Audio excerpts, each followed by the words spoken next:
एक नगर में एक सेठ रहता था, हीराचंद। वो एकदम कंजूस था। एक जोड़ी धोती कुर्ता वो कई दिन तक पहनता था। कपड़े जल्दी जल्दी धोने से ज़्यादा साबुन खर्च होता है। ज़्यादा धोने से कपड़े घिस जाते हैं, ऐसा उसका मानना था। वह स्वयं तो फटेहाल रहता ही था, साथ ही अपनी पत्नी और दो बेटियों को भी पुराने धुराने कपड़ों में रखता था। वो एकदम चिकना खड़ा था। लोगों के व्यंग बाणों का उस पर कोई असर नहीं होता था। कभी अगर किसी ने कुछ खर्चे की बात कह दी तो उसका रक्तचाप बढ़ जाता था। उसकी पत्नी अपनी किस्मत को कोसती थी कि किस कंजूस से उसकी शादी हुई है। बेटियां जब जवान हुईं तो हीरा चंद की पत्नी को उनके ब्याह की चिंता होने लगी। वो सोचने लगी कि अच्छा वर और घर देखकर बेटियों का ब्याह शीघ्र से शीघ्र कर दिया जाए। इधर हीरा चंद की चिंता भी बढ़ गई। शादी में खर्चा होगा सोच सोच कर हीरा चंद का दिल बैठा जा रहा था। वह दिन रात इसी उधेड़बुन में रहता कि ऐसी क्या युक्ति लगाई जाए जिससे शादी भी हो जाए और खर्चा भी न करना पड़े। एक दिन हीराचंद के घर एक पंडित जिसका नाम शादीलाल था आया। वो हीराचंद की बेटियों के लिए एक अच्छे घर का रिश्ता लाया था। परंतु हीराचंद खर्चे के डर से शादीलाल को देखते ही भड़क गया और उसे अपमानित करके घर से चलता कर दिया। शादीलाल को अपना बहुत अपमान लगा। उसे हीराचंद की कंजूसी के बहुत सारे किस्से गांव वालों से सुनाई पड़ जाते हैं।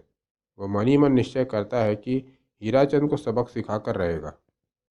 एक बार शादीलाल विवाह कार्यक्रम में शामिल होने एक गांव में जाता है। वह गांव में घूमने जाता है। उसे एक पेड़ की छांव में दो युवक लेटे दिखाई पड़े। देखने से ही प्रतीत हो रहा था दोनों दरिद्र हैं। तभी उनमें से एक युवक बोला, भाई मेरे गाल पर मक्खी बैठी है, उसे उड़ा दे। दूसरा बोला, देख नहीं रहा मैं सोने में व्यस्त हूँ, तू मेरा हाथ ले जा और मक्खी उड़ा ले। शादीलाल ने उन दोनों युवकों के बारे में जानकारी इकट्ठी की।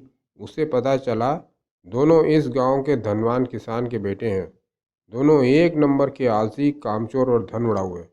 किसान के मरने के बाद अपने आलसी और खाने पीने वाले स्वभाव के चलते जमीन मकान सब बेच खाए। अब दरिद्र बनकर घूम रहे हैं, लेकिन फिर भी नहीं सुधरते। शादीलाल को दोनों युवक हीराचंद से अपने अपमान का बदला लेने के लिए उपयुक्त लगे। उसके दिमाग में एक योजना आ गई। शादीलाल ने उन दोनों से उनके नाम पूछे। बड़े ने अपना नाम बुद्धिशाली और छोटे ने अपना नाम वैभवशाली बताया। शादीलाल ने उन दोनों को भरपेट भोजन और मिठाई खिलाई और उनसे बोला, जैसा मैं कहूँ अगर तुम दोनों वैसा करोगे तो तुम्हें उत्तम भोजन, पकवान, मिष्ठान, उत्तम वस्त्र, सारा जीवन बिना कोई काम किए मिल सकता है। दोनों को तो ऐसा ही कुछ चाहिए था, इसलिए दोनों झट से तैयार हो गए। शादीलाल भेष बदलकर और उन दोनों को बढ़िया वस्त्र पहनाकर हीराचंद के पास लाया और बोला, ये दोनों एक उत्तम परिवार से हैं, इन्हें गुणवती पत्नियां चाहिए। शादी का सारा खर्च इनकी तरफ से होगा। आप तो केवल अपनी पुत्रियों का कन्यादान कर दे। हीराचंद यह सुनकर प्रसन्न हो गया। उसने झट से शादी के लिए हाँ कर दी। कुछ दिन बाद दोनों पुत्रियों का विवाह हो जाता है। विवाह के बाद दोनों भाई हीराचंद के यहाँ डेरा जमा लेते। वहाँ से जाने का नाम ही नहीं लेते। शादीलाल ब्याह करवाने के बाद वहाँ से गायब हो गया। अब हीराचंद के ऊपर अपने दामादों का खर्च भी आ जाता है। उसका अपनी बेटियों और दामादों से झगड़ा शुरू हो जाता है। एक बार हीराचंद बीमार पड़ गया, परंतु इलाज में पैसा खर्च ना हो इसलिए वो कहता है कि ऐसी कोई बात नहीं है, एक दो दिन में अपने आप ठीक हो जाऊंगा। परंतु इसकी बीमारी बढ़ती ही जाती है। बेटियां कई बार बोली कि किसी अच्छे वैद्य को दिखा लेते हैं, परंतु हीराचंद मना कर देता है। फिर हीराचंद की बोलने की शक्ति खत्म हो जाती है। वो बिस्तर पर पड़ा रहता है। उसकी ऐसी स्थिति देखकर सब सोचते हैं कि अब यह तो मरने वाला है। वे लोग हीराचंद का सारा धन और सारी जमीन जायदाद आपस में बांट लेते हैं। हीराचंद को मवेशी खाने के पास एक छोटे से कमरे में रख देते हैं।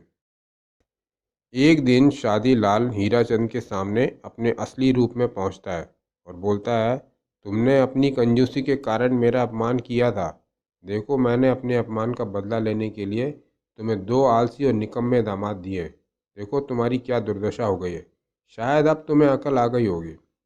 हीराचंद कुछ कहने की कोशिश करता है, इतने में उसके बेटी दामाद भी आ जाते हैं। हीराचंद एक कोने की तरफ इशारा करते हुए कुछ कहने की कोशिश करता है। बड़ा दामाद बोलता है, शायद इन्होंने कहीं कुछ धन और छिपा रखा है। उसके बारे में ही ये कुछ बताना चाह रहे हैं, लेकिन बोल नहीं पा रहे हैं। वे सब आपस में विचार कर वैद्य को बुलाते हैं और हीराचंद का इलाज करवाते हैं।